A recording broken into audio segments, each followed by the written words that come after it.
Magandang araw mga kaibigan.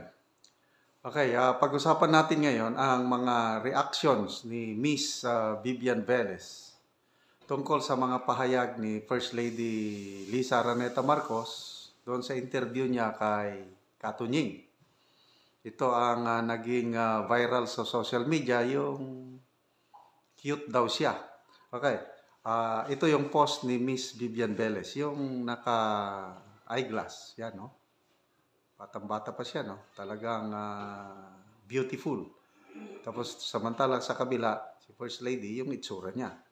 Okay, so ito yung exact word ng First Lady. Bring it on, honey.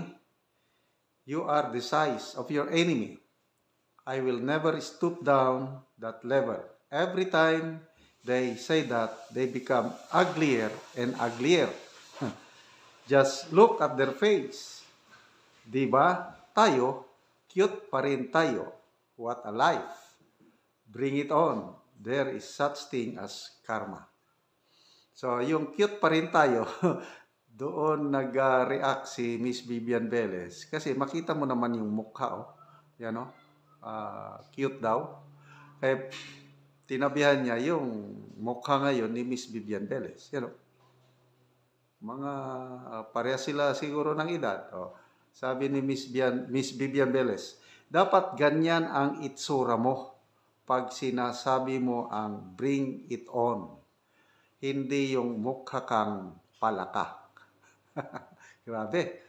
Oh, layo ng agwat eh. Ito sinigundahan ni Super Ate, Senator Amy, yung Friday Fresh. Fresh Friday, yung gumanon siya, buhok, tapos yung post na batang-bata pa talaga. Malayo sa itsura si Senator Amy. 68 na si Senator Amy. Pag makita mo, radiant pa rin yung wala pang masyadong kulubot. Si First Lady, 64 years old. Kaya lang, kung walang makeup, walang Photoshop, nako, kitang-kita. Ang millennium, may linya. Okay.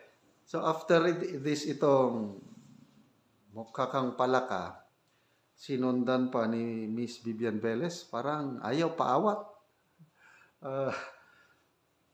Ito, another post. Vivian Velez. Nag-post na siya ng litrato ng napakagandang babae. So sino yung babae na yan, malalaman nyo. Sabi niya, 12 years together. She remains the one that got away. If only he had chosen her over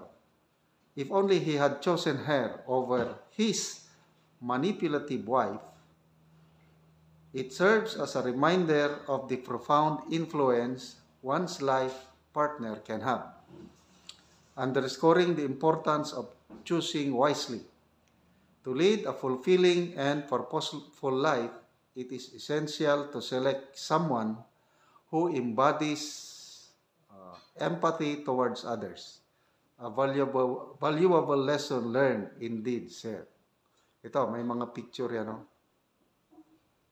Yan pala ang first love ni Bongbong Marcos Jr. They've been together for 12 years. Ito pa, yung mga ibang picture ay close up. Beauties go down to earth. And then, ito, beauty queen talaga. Parang pwede mong ikumpara kay forever First Lady Imelda Marcos. Sino ba? Ayan.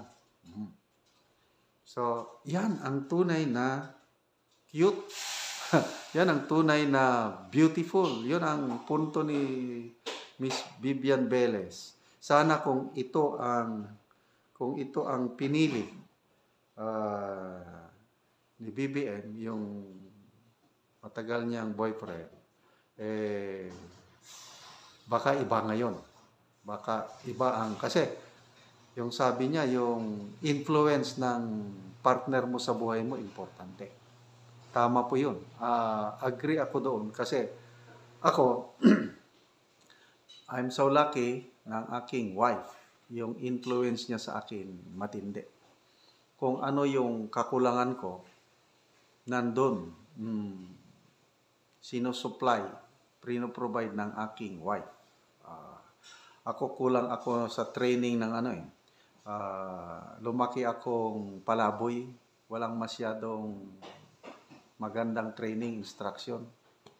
Ang wife ko, na-train ng mga madre, disiplina. Kaya yung nakuha ng wife ko na values galing sa mga madre, dala-dala niya sa aming pamilya. Kaya ang taga-disiplina sa aming mga anak, ang aking wife. Yung lahat ng tungkol sa good manners and right conduct, sa mga etiquettes, wife ko lahat yun. So, yung influence ng partner, importante. Kaya, yung sinasabi ni Vivian Velez is importante you choose wisely yung partner mo sa buhay. So, tinawag niya ang First Lady ngayon na manipulative wife. Grabe. Matindi. So, perception ng karamihan ngayon is ang mas powerful ang First Lady. So, ano ang mga pruweba? Bago lang inilabas ni Maharlika yung audio tape. Yung recorded conversation nila ni Katunying. Ito na talaga ang pinakamalakas na ebidensya na ang nagpatanggal kay Attorney Vic Rodriguez as Executive Secretary ay si First Lady. Yun ang, kasi usapan nawala na ang Chief of Staff from Executive Secretary, natanggal na. Napalitan.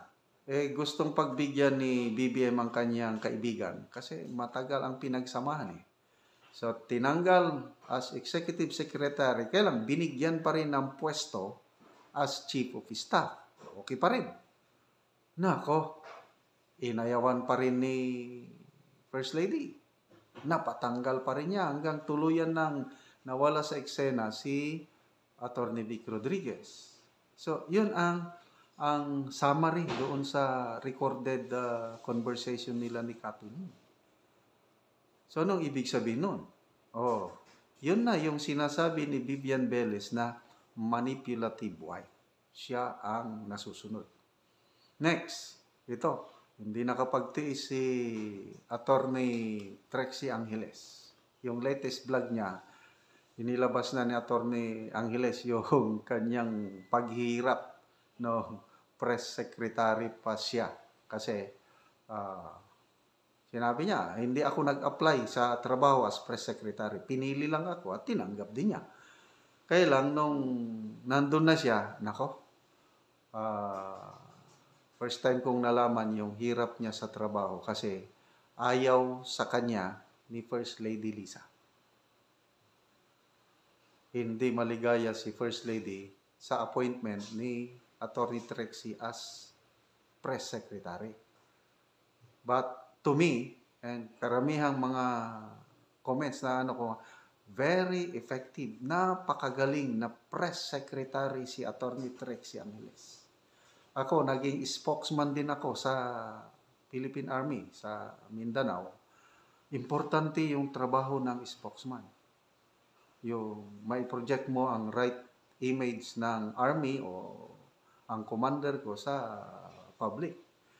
In the same manner na si PBBM, wala siyang spokesman So, press secretary siya umaasa.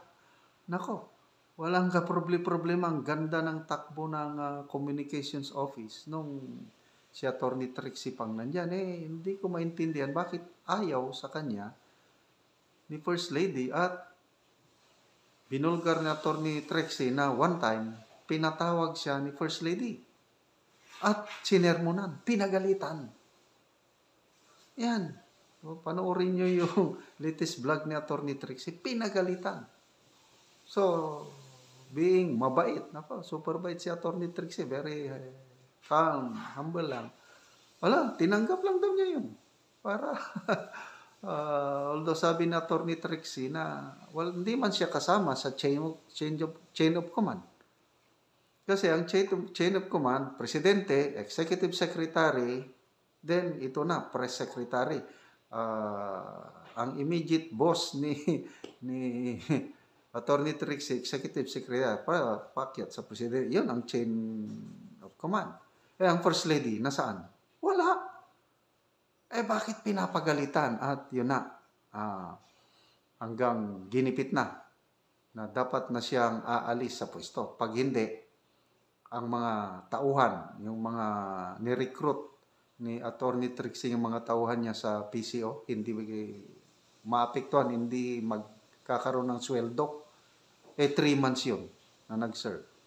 So yun, nagsakripisyo sa Attorney Trixie. In-insure lang niya na masweldohan yung mga tao, yung mga ni-recruit niya, yung na-appoint. Then after that na nasweldohan, yun, umalis na siya.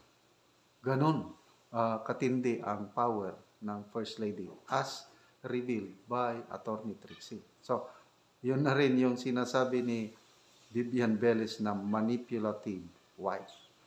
So, what if, kung nagkatuluyan doon sa first love, yung 12 years na yung napakaganda, iba kaya ang takbo ng ating gobyerno ngayon na meron tayong First Lady kagaya ni Imelda Romualdez Marcos? I don't know.